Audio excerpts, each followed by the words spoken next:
185 லட்சம் கோடி நம்ம சென்ட்ரல் கவர்மெண்டோட கடன். நம்ம ஸ்டேட் கவர்மெண்ட்டுக்கு 8ல இருந்து 10 லட்சம் கோடி கடன்னு புள்ளி விவரங்களை நீங்க கேள்விப்பட்டிருப்பீங்க. ஆனா நம்ம நாட்டுல ஒவ்வொரு பொருளுக்கும் அதோட பிரைஸுக்கு ஏத்த மாதிரி டாக்ஸ் அமௌண்ட் மாறும். சோ நாளையில இருந்து ஒரு எக்ஸ்பெரிமெண்ட் பண்ணி பார்ப்போம். நீங்க கடையில ஒரு நாளைக்கு என்னென்னலாம் பொருள் வாங்குறீங்க, ஃபார் எக்ஸாம்பிள் அரிசி, பருப்பு, கடுகு, பெட்ரோல்னு நீங்க ஒரு அடி காசு கொடுக்கும் போதும் 10 ரூபாய்க்கு அப்ராக்சிமேட்டா ₹1 வீதத்தை ஒரு டப்பால சேர்த்துக்கிட்டே வாங்க. மாச கடைசியில அந்த டப்பாவை திறந்து பார்க்கும் போது அதுக்குள்ள ஆயிரக்கணக்கில் காசு இருக்கும். அந்த காசு என்னன்னு தெரியுமா? அதுதான் நீங்க ஒவ்வொரு பொருளுக்கும் கவர்மெண்ட் கட்டுற இன்டைரக்ட் டாக்ஸ். இங்கதான் ஒரு கசப்பான உண்மையை நம்ம புரிஞ்சுக்கணும். இலவசங்களுக்காக நம்ம கவர்மெண்ட் வாங்குற அதிகப்படியான கடனால டாக்ஸே இல்லாத ஒரு அத்தியாவசிய பொருளுக்கு டாக்ஸ் போடுற நிலைமையும், டாக்ஸ் ரொம்ப கம்மியா இருக்க ஒரு பொருளுக்கு டாக்ஸோட விலையை ஏத்துற கட்டாயமும் நம்ம அரசாங்கத்துக்கு ஏற்படுது. நம்ம சென்ட்ரல் கவர்மெண்ட் இந்த கடனை வேர்ல்டு பேங்க் அண்ட் IMFல இருந்து வாங்கும்.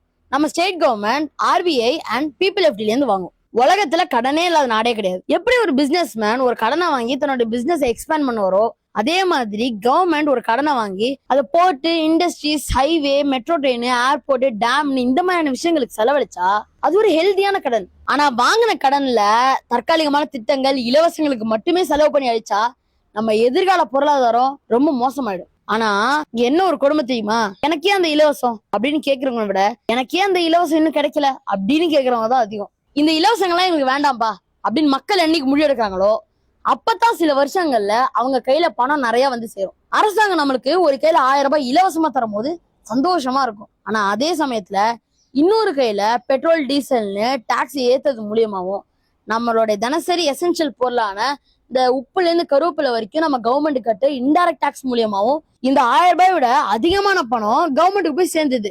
இது பேர் இலவசமா? ஒருத்தர் சும்மா உட்கார வச்சு 100 ரூபாய் கொடுக்கறதுனால ஒரு பிரயோஜனமும் இல்ல. அவருக்கு ஒரு வேலை போட்டு கொடுத்து ஒரு 500 ரூபாய் சம்பாதிக்க வச்சா அது அவங்க குடும்பத்துக்கு கௌரவமா இருக்கும், நாடும் முன்னேறும். அதனால இந்த இலவசங்கள்லாம் கொஞ்சம் குறைச்சிக்கிட்டு நம்மளோட அத்தியாவசிய பொருட்களுக்கு முழுசா வரிவில கொடுத்தாலே நம்ம மக்கள் கையில தானாவே மாசம் மாசம் ஆயிரக்கணக்கில் காசு மிஞ்சும். கடன் வாங்குறது தப்பு இல்ல, ஆனா அது எப்படி செலவு செய்யப்படுதுன்றதுதான் முக்கியம்.